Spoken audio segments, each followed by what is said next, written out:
Hello everybody, this is Detroit AllyCat. I'm so happy to have you back on my channel. I'm a little bit frustrated. This is the second time I've made this video and it was a pretty long one, so hopefully the ghost in my microphone behaves, but the ghosts that follow me rarely do.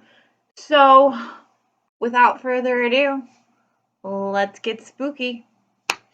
So today we're going to talk about a topic that I wouldn't want to say that I enjoy talking about because it's kind of terrifying, and I wouldn't want to say it intrigues me either. It just interests me. I just cannot understand how this occurrence can happen in a family. So today we're going to talk about a family annihilator. And a family annihilator is somebody that is in a family and basically annihilates everyone in the family.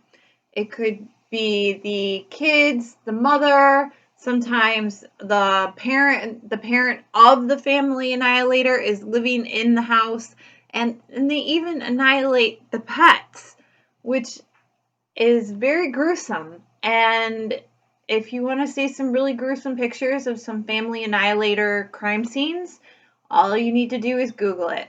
One of the most famous stories, or I wish it was a story, one of the most famous cases, and I've talked about it before, is John List. And it really kind of brought a lot of attention to the fact that there was a certain type of mass murderer that was a family annihilator. So a mass murderer is someone who kills multiple people. Serial killer is someone who continues to kill serially over and over again. So the interesting thing about a family annihilator is that more than likely they're men, and it's actually, the statistics have been proven, 95% of the time a family annihilator is a man, and the other 5% of the times is a woman. And what's really interesting about that is there are 3 different reasons why a family annihilator will take care of their family and get them out of the way. The first one is typically because the family annihilator looks at their family as they just don't want to be around them anymore. They don't feel that something's not right. There's just problems. They're standing in their way of having a new life. They're no longer happy with them. And rather than their family moving on without them, they would like to remove them from the world. So it's okay for them to have another life, but it's not okay for the family to have another life. So they have to remove them. And typically when this happens, the male has found another partner. They're cheating on their spouse. And that is a reason. Another part of that could also be the fact if there are children involved that the family annihilator does not want to pay child support or any kind of money out of their pocket. The second reason why a family annihilator would kill their family is because they feel that the family depends on them, and that without them taking care of the family, that there is no hope. And sometimes, people fall in hard times. They lose their jobs. They can't provide for their family. They can't put food on the table, so to speak. And so rather than come clean with their family about the fact that, things are going downhill and they can't support their family, they never let them know that anything's wrong, and they simply just put them out of their misery in their mind. And something to actually add to this is sometimes they say that they're going to kill themselves with their family, but rarely in these first 2 incidents. That's my cat, if you can hear him. His name is Nigel. He's very cute. He wants you to know that he loves you. The first 2 incidences, thank you, Nigel. Yeah, he doesn't like family annihilators. They upset him very much. The first two reasons that they do that, the family annihilator says that they are going to off themselves as well, but they never do. They always end up walking away, which I kind of find funny. And then the third reason, which is the only family, like the most common reason that women would actually annihilate their family, is because they feel that the world is just such a horrible, cruel, awful place, and that they do not want their children or their family growing up in this world. And in many cases, sometimes the women will smother their children, drown them in bathtubs, and they will have the full intention of killing themselves, but for some reason they never do it. There have been some cases that people have actually killed themselves with their family, but just like it is rare for a woman to be a family annihilator, it is extremely rare for a family annihilator to kill themselves with their family. So we're going to talk about one of the cases that is been on the, like, it's a national case, and it's one that really hit home with me for a while, and I wasn't really going to cover it because I felt like so many people had covered it and talked about it, but I watched the case, I studied the case, I went on her Facebook, I learned about her family, I've listened to her family talk about them. I learned so much, and it really hit home so much because I have so much in common with the victim that it just, I have to talk about it. The case that I'm going to talk to you about today is the Chris Watts and Shanann Watts case. And I'm sure that you've probably heard about it, but if you haven't, Chris Watts is a family annihilator. He murdered his beautiful wife and 2 children. And I'm going to tell you about all the things that led up to it, what happened. I'm going to tell you about Shanann. I'm going to tell you about their 2 beautiful children. I'm going to tell you about the 3rd child that was on the way. And I'm going to tell you about what happened afterwards. So let's talk about Shanann, because I think that a lot of times when we talk about these cases, we focus on the person who actually commits the crime, and we don't focus on the person that is the victim in this case. And I really feel that Shanann is someone that we should just really talk about. So Shanann Watts had been in a relationship prior, and it had not worked out, and she said that when they broke it off, that it really dug deep into her, and it brought her down into a very low place in her life. And she had decided that she was going to do whatever it took to survive, to be successful, to overcome, and to get through the situation that she was in. And so she said that she worked and she worked and she worked and she worked, and she ended up buying a house all by herself, which I'm going to be honest with you, it's not very common for women to buy homes without a partner or somebody helping or something like that. But she did, and I'm not talking about like a small house. This was in no way a small house. It was a really nice big house, and there was a picture of her sitting on the house, and she had this like look of like satisfaction, like I did this. And you know, Shanann was just like a force to be reckoned. First off, she was a very beautiful girl. She had a contagious like laugh. She seemed to be able to tell stories. She was an amazing salesperson. And if you've ever met an amazing salesperson, you just know that they have like this contagious, bubbly, likable personality. The salespeople are likable people. That's what makes them salespeople, unless you meet a shyster. And I have met some shysters in my time, and you know when you're sitting there talking to a shyster, because you're like, I don't like this person. But Shanann was not a shyster. The things that she sold, she believed in, and that is what made her such a good salesperson. And she had so many friends. And that's a testimony to what kind of a person she was. Because when people are good and they're happy and they're a bright light, people are attracted to that, because that brings happiness to everyone. And that is what Shanann was. She was a bright light. She was happiness to everyone. So after she bought her house, she said that she started getting very, very sick. And this is part of the reason that I feel very connected to her, because she said that she felt like she couldn't get out of bed. She felt very tired. She had no idea what was going on. Her body seemed to be breaking down.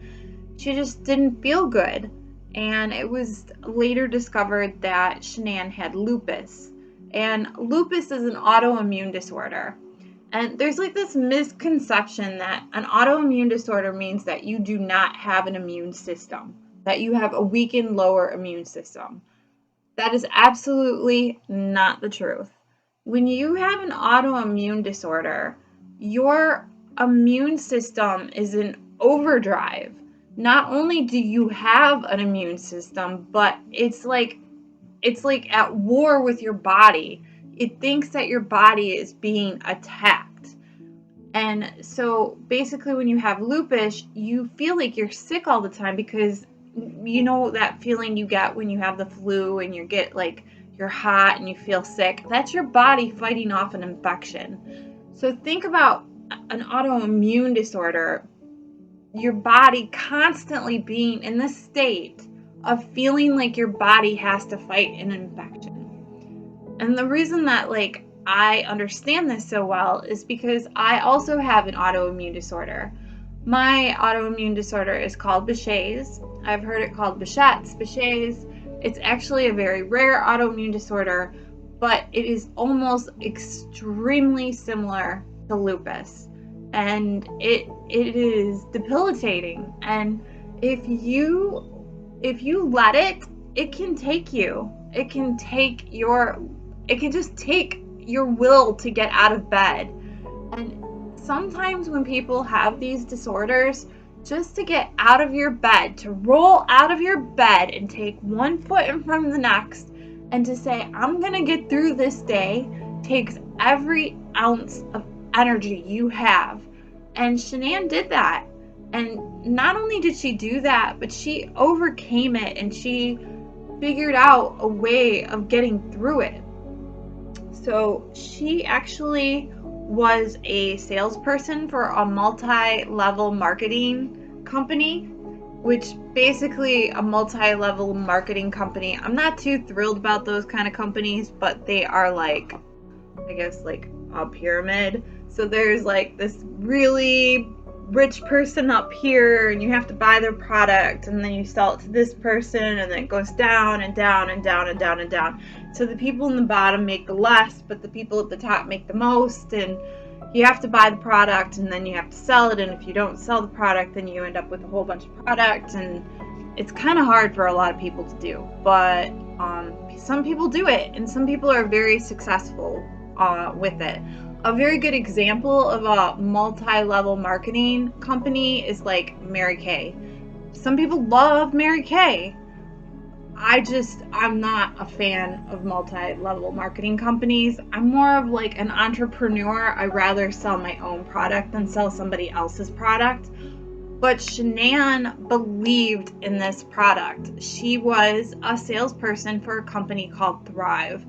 And Thrive was these patches you could put on you, and they had different kinds of patches. One was burn, and it helped your metabolism. Another one pumped a different kind of vitamins and supplements into your body.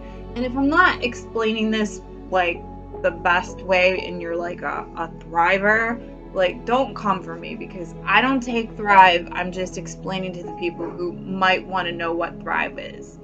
So Shanann sold Thrive, and not only did she sell Thrive, but she was one of the most successful salespeople in her district, which meant that she got to go to all the big conventions. She got to go on vacations. I believe she was given a car. She did recruiting. She sold people, like she sent out sample packets. It was like a life-changing experience for her. And she talks about the fact that Thrive had changed her life and had actually helped her get better from lupus, which that is not a statement that I am making. So I know that some people who are watching this are going to have lupus. I am not saying that Thrive is going to take away your lupusness, if that's even a word. But, you know, sometimes when people feel like something works for them, the mind is a really powerful thing. And if you think that, like, something's helping you and you feel like that it's getting you through it, then, hey, go for it. You know what I'm saying? If that's what you need to do to get through it, then do it. But around this time, she ended up meeting Chris Watts. And she said that Chris Watts he like pursued her and she wanted nothing to do with him. She put him through the ringer. She made him go to a colonoscopy with her, which if you don't know what a colonoscopy is, it's when they like shove a tube up a hole in your body and they check it all out and make sure it's all good in there. And it's not exactly like a dating kind of a thing to have, but I guess she took him. And she said that no matter what she did to make him go away, he stayed. And they ended up, that's my dog, Spooky. He also would like you to know that he does not like family annihilators. So she ended up staying with him and they ended up falling in love together. And they ended up getting married. I watched the video. It was so beautiful.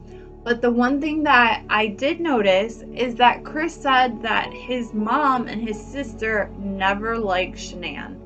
They thought that she was not good enough for him, which is really weird because she was pretty freaking amazing, to be honest. Like, I think that most men would recognize that that is like the perfect like wife material.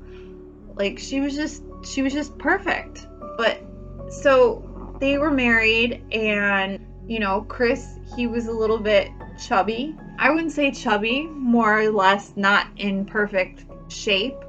And she ended up getting him on Thrive and he started losing weight and becoming all big and buff and you know, he has all these pictures of himself without his shirt on. And so I'm just gonna let you know that at a certain age, like when you hit your 30s or your 40s and you start making big life changes, that can be a really positive thing. It can, like taking care of yourself. Like right now I feel like I'm kind of fluffy and I'm gonna try to hit the gym, but sometimes like you do it for yourself and then there's another reason why you do it. And I believe that Chris kind of changed because he wanted to get attractive for somebody that he met. But that will come later on. And so after they got married, Shanann had been told that she would never have children. But happily, she had two beautiful little girls. Bibi, I mean, they called her Bibi, but I believe her name was Bella and Cece. And they were really cute. She had all kinds of videos of them on her Facebook. Shanann was like really into her Facebook. She like did a lot of her business through Facebook. That's how she sold her stuff. That's how she like connected with people. She was like always on Facebook. Like every other day there was a Facebook post about Thrive and what she was eating, where she was going, how to be inspirational, how much she loved her husband, the son of a...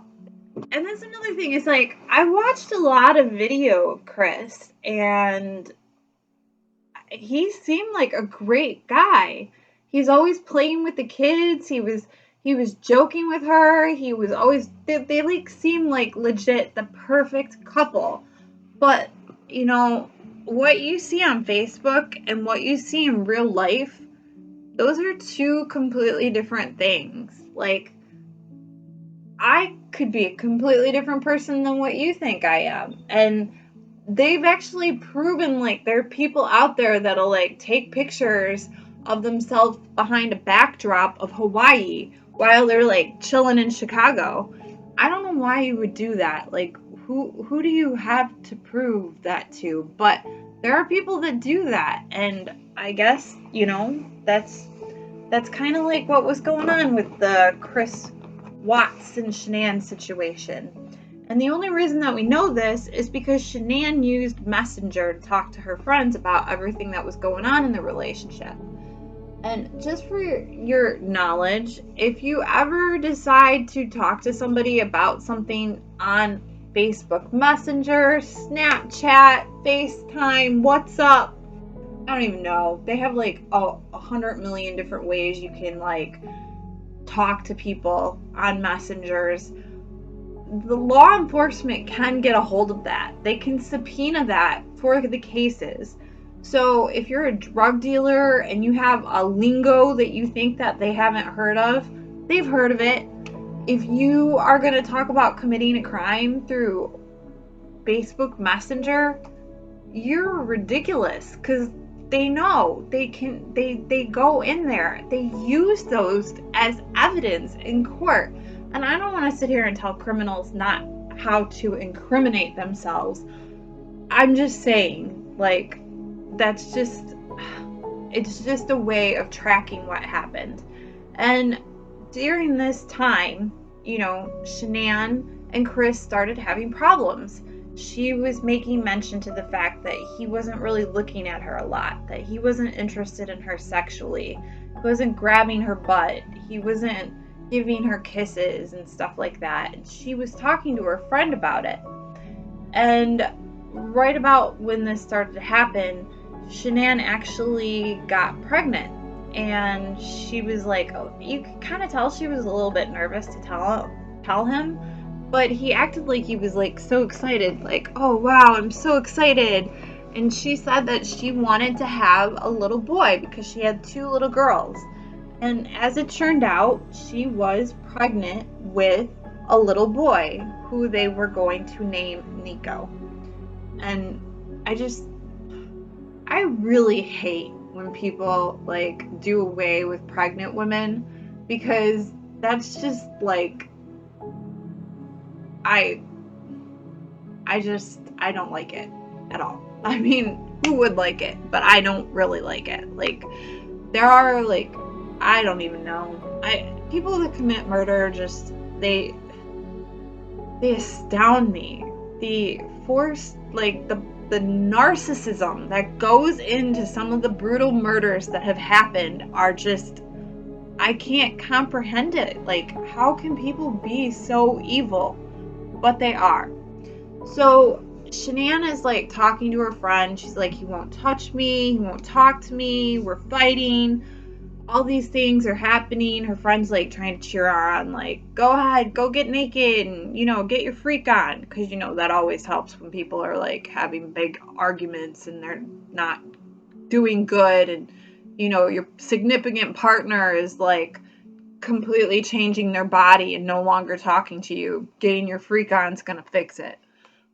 But I mean, her friend was trying to be supportive, and I understand that. So at a certain point, Shanann had decided that she was going to go back to North Carolina to visit her parents and spend like 6 weeks with them, which is where they were originally from. Shanann and Chris had met in North Carolina and had actually moved into Colorado, which I love Colorado. So beautiful. But there are so many weird things that happen in Colorado. Like, the missing persons in Colorado is like incredible. Like, and they're like some of the weirdest stories that you will ever read about. I don't know if it's because of the hills, the mine shafts, I'm not sure, but it's crazy. And a lot of the weird, brutal murders happen there. Like, there have been like recent national headline, cases that have happened. Like, Bannon Stouch was that little boy that they found in the suitcase in Florida. He was from Colorado. Suzanne Morphew was the woman that actually went missing around Mother's Day this year. She was in Colorado. There's a couple other cases, and it's just kind of like crazy to me that like some of these cases happen in Colorado. might do an investigation on that one day just to see what's going on in Colorado. Going back to Shanann, she goes to North Carolina to go see her family. And I guess it went really well, but she went to go take the kids to go see Chris Watts' family. And I don't know if it was Bella or Cece, but one of the little girls was allergic to a lot of things like pistachios, walnuts, a whole bunch of different nuts. And this was like a big deal because like if you have a child with an allergy and they go into anaphylactic shock, you're taking the chance that their throat can swell up and they can die. So Chris Watts' mom ends up getting ice cream with all these different kinds of nuts this little girl is allergic to, and there was a big falling out. Like, Shanann was like really upset. She was like, you need to tell your mom to get it together and tell her not to try to kill her grandchild. Those weren't her exact words, but that was how it was meant. And like, Chris was like, and the thing about Chris is like, he never argued with her. Like, Shanann would say things and he'd be like, I love you, beautiful. I do miss you. Or I will handle this for you. And I just thought that was really odd for somebody that said that there was a lot of problems in the relationship. Why did he never tell her, like, hey, I'm not happy? He just like pretended like everything was great.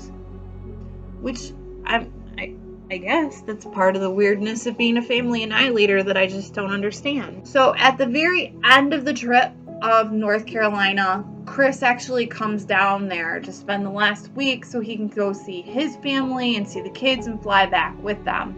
And Shanann's like really excited. She takes video and the kids go running up to Chris and he's holding them and she's like, I'm gonna get my man. And like, I guess he didn't like want to touch her or hold her or kiss her. She actually like took a picture of him sleeping and she sent a message to her friend. She's like, I'm literally shaking. He will not hold me. And I mean, these are like some of the last moments that Shanann Watts had, just not feeling loved. And when you're pregnant, your hormones are like all over the place and you're so unsure of what's going on and you're not thinking right. And I'm not saying like pregnant women are crazy, but you're so just very, very confused because there's like a hormonal chemical thing that happens to your body. You change.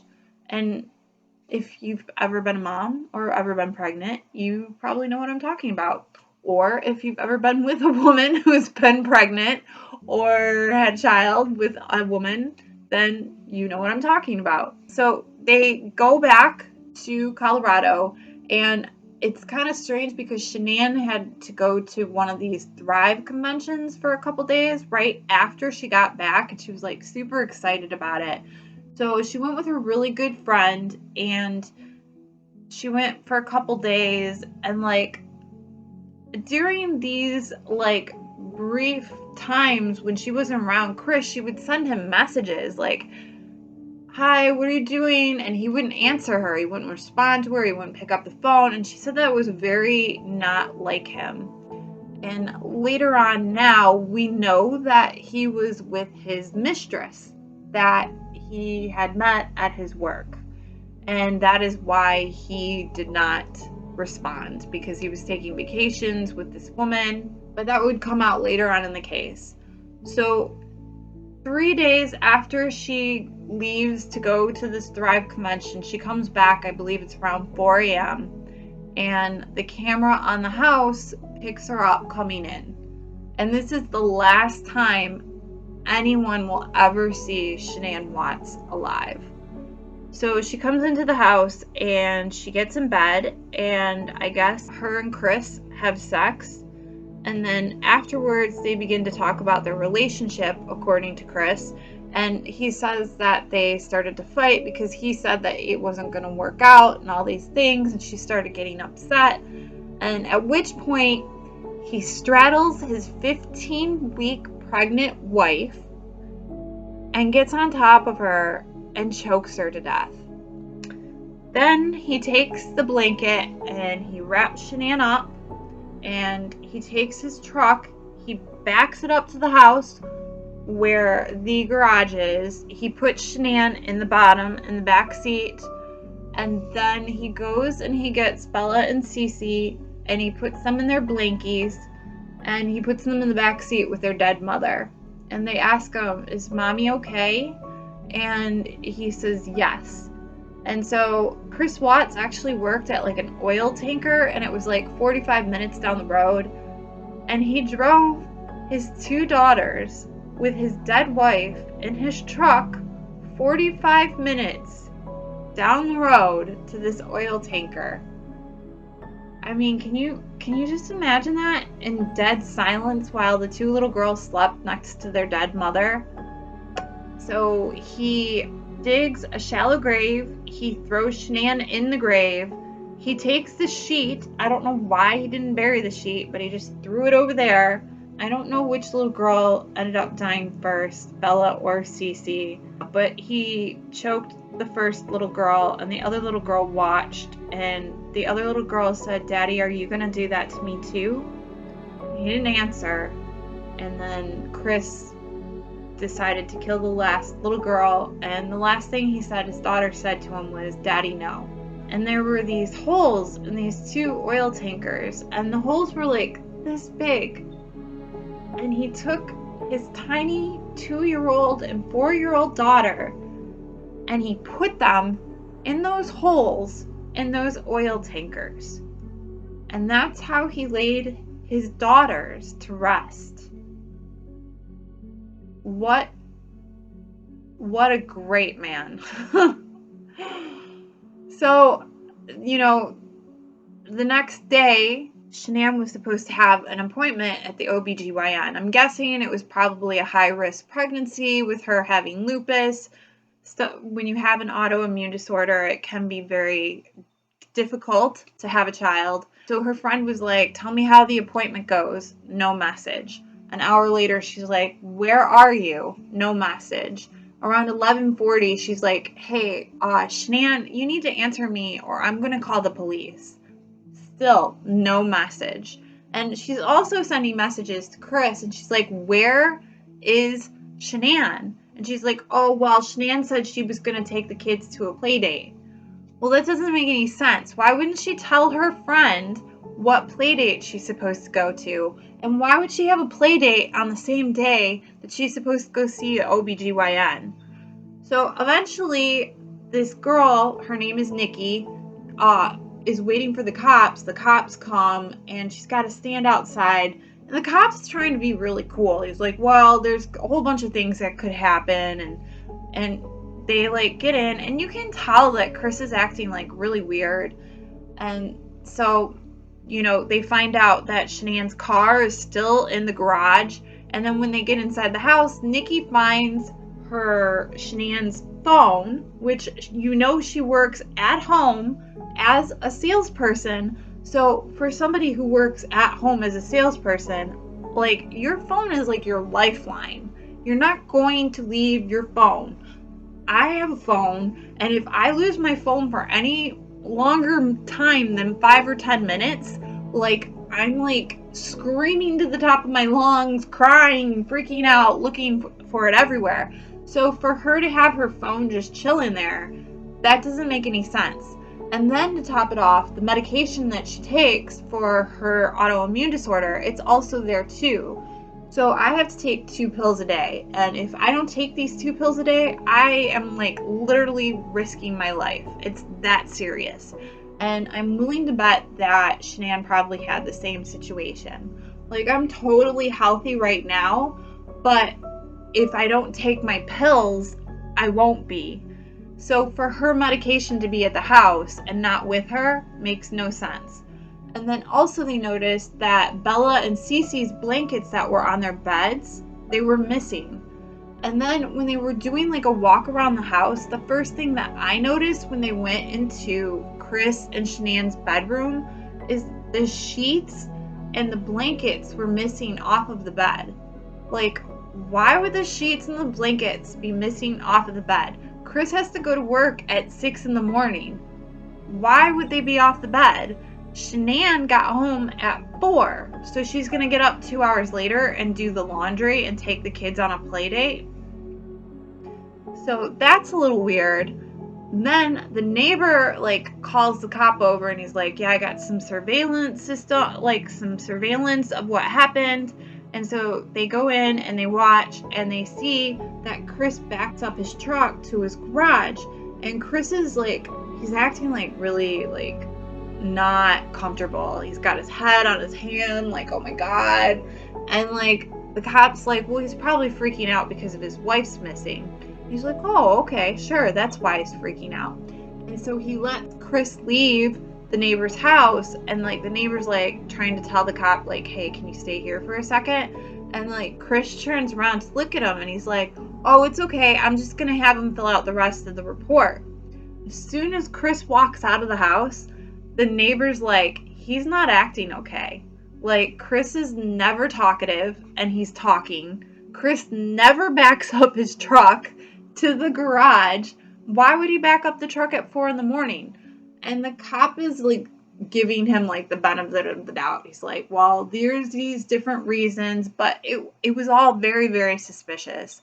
And, you know, honestly, watching the footage from when that happened, I have thought nothing about, I thought constantly about, like, you know what, I need to get some like video of my house all over the house. Like, I already have a couple videos here and there in the house, but I'm like, I need them in every single corner because you never know what you're going to be able to see.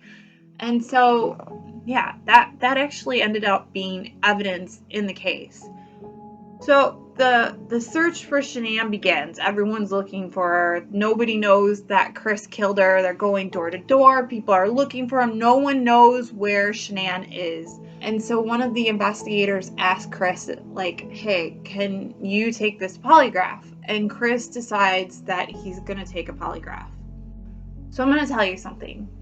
If you are a murderer and you have committed a violent crime, unless you're like a complete sociopath, your body is going to tell a story. When they're going to ask you questions, your heart rate is going to go up. You're going to breathe a little heavy. I mean, there are people out there that can pass polygraphs. There are. I know there are. But to pass a polygraph when you brutally murdered your wife and your 2 children, that's like a whole nother beast. Like, I would probably say 0.0001% of the population can do that. So obviously Chris took the polygraph and he failed it because Chris is not very bright. At least I don't think he is. And so, you know, they sat him down. They're like, well, you didn't pass the polygraph. And he's like, oh, well, I told the truth. And the one guy was like, just stop. Like, we know. And he's like, okay. And he's like, well, I was having an affair. And they're like, well, we already knew that. Your mistress came to us and talked to us about it. And the thing is Chris told his mistress that there were kids and that he was in the process of getting a divorce and leaving his wife and like all these things, or at least according to her. I don't really like her very much because while she was being interviewed, she asked the detectives that if it was okay if she could sell her story, and do you think it would be okay if she made money off of it? A woman is dead. And I'm not saying it's your fault that she's dead, but you definitely did have like something to do with it. Like, you didn't kill her, but you were the reason why she was killed. I didn't like that. Like, I didn't like that at all. Like, I would never be able to be in a relationship with a married man with children. And like, I can't. It's just not right. There's just like some kind of like code. Like, I need to see divorce papers. I need to know that like everything is okay. I need to know that you're not like going to beat your ex-wife. Like, and then to sell this story and make money off of a woman who is 15 months pregnant, what kind of a question is that? But, you know, each to their own, right? So he's like, well, can I talk to my dad? And his dad, Chris Watts' dad, actually flew in to see Chris Watts and to support him looking for his missing wife, because he thought his wife just went missing. And so what's really funny is that Chris starts talking quietly to his dad. Like, they don't have a recording of him talking to his dad, or they're not videotaping what Chris Watts is doing in there. Like, if you're in an interrogation room at a police department, you're being videoed. There's probably like microphones like all over the place, under your chair, up in the ceiling, like on the table, like everywhere. And this is what Chris Watts says to his dad. He's like, Shanann got really angry that I said I didn't want to be with her anymore, and she killed Bella and Cece. And I flew into a blind rage and I killed her. So you're telling me your 15-month pregnant wife flew into a blind rage and killed her 2 daughters because you wanted to divorce her? Great story, Chris. Great story. So yeah, eventually he admitted that that was not true. When they went to court, he actually ended up taking a plea deal because he didn't want to face capital punishment. He didn't want to be put to death. And there's like a whole slew of like things that he was charged with. He got like, I think it was like 4 life sentences. He was charged with the murder of Shanann. He was charged with Bella's murder. He was charged with Cece's murder. He was charged with Nico's murder. Different states have different laws about that. Like, if you kill a pregnant woman, you can actually be charged with the baby that's inside. Then there was like tampering with evidence, doing stuff to the corpses, like a whole thing. You can look it up. It's on there. Just a really horrible, sad story. And one of the things that really touched me the most was when like Shanann's family got on stand. They thanked Chris for not putting them through the process of going through a trial. And they said that they knew Shanann loved him and they thought that he was the right man for her, and they just didn't realize how wrong they were. And these videos of these little girls, they were so loved and they were so cute, and Shanann was so good. Like, if Chris didn't want her, there would have been someone else out there that would have happily taken her. Like, this woman had the cleaning skills of like, I don't even know. She like, I'm jealous. Like, she organized her house like perfect. Like, when they were doing like the crime scene investigation, like everything was beautiful. I mean, I know that Chris Watts probably cleaned up a little bit, but you could tell that these little touches that Shanann did, they were Shanann, and it just is like such a waste. And yeah, that's the story of Shanann Watts. If you're interested in learning more about Shanann Watts and Bella and Cece, you can actually go on Facebook, and her Facebook is still up with all of her live videos. There is a Netflix documentary on too, and I watched it. I liked it. I feel like her Facebook is more of like a testimony of who she was, and it kind of told you, like, it showed you who she was. Even though I do believe like she didn't let the world know how things were playing out with her and Chris. And there is one fact that I found really interesting. I have this video about this girl who was kidnapped. Her name is Jamie Kloss, and her abductor ended up shooting her parents point blank in front of this girl. And this man ended up going to the same prison as Chris Watts. And I guess this guy, he was like getting into a lot of fights with the inmates, because there's like some kind of like code of conduct with the inmates. Like, if you hurt children or you do violent crimes and all this stuff, like, they kind of like take care of you in prison.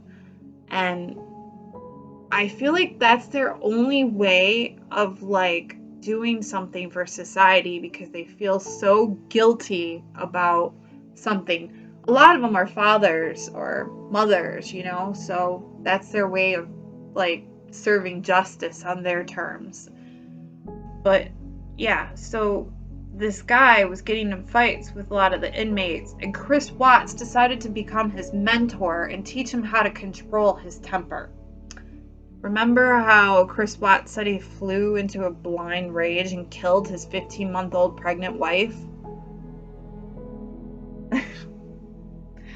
He's like a piece of work, I swear. And you know what's like the craziest thing is, like, if I didn't dig deep into this case and I only saw from what was on the outside, I would tell you that he was like a good guy. Like, I am normally like really quick to pick up on like if something's wrong with somebody. Like, they're not a good person, or there's something shady about them. The only times that I felt that Chris was like being dishonest or something was really wrong was when the police officer was at the neighbor's house showing him the surveillance camera footage of when he was backing his truck in. Just the way he put his hands up to his head, it was like, oh, I'm caught. And like, that's when I started to think, you know, something really bad is happening. So I really, really wanted to teach you what a family annihilator is, and I probably am going to touch base with a couple female family annihilators because they're very interesting and there's a lot that we can learn from that. But I also want to tell you that if you're in a relationship and you start to pick up on some really weird things, like your spouse starts changing the way they look, they start changing the way they talk, they start changing the way they hold themselves, their bodies, they start not having an intimate relationship with you and they can't really explain why, like, be very aware that those are red flags and that you need to protect yourself. Because yeah, it could be as simple as, you know, your spouse is having an affair on you, which is horrible, but sometimes in very rare cases it's just easier to take care of you and make you go away, and not like go away like go down the street, like go away forever. And you have to be really careful in these times, because you know, these things happen.